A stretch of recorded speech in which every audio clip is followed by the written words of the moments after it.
Estamos aqui para noticiar hoje a decadência do lanche da Fábrica de Cultura para você, meu senhor e minha senhora que está assistindo aí na sua casa. Antes era Vigor, hoje é Santa Fruta.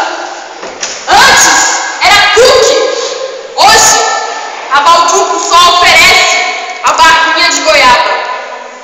Pode isso, meu senhor e minha senhora? É possível continuar num país desse? É esse o país que vai sediar a Copa? Eu tô aqui com um aprendiz da Fábrica de Cultura, que esteve aqui desde o princípio e presenciou toda essa mudança no cardápio dos aprendizes. Fala, meu filho, como você se sente? Humilhação, sabe? Você vem pra cá, faz tudo que você fez, a gente faz aqui dentro.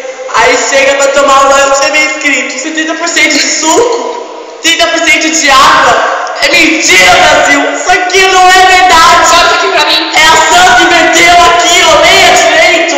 Corta pra mim! Cortou! Santa Fruta!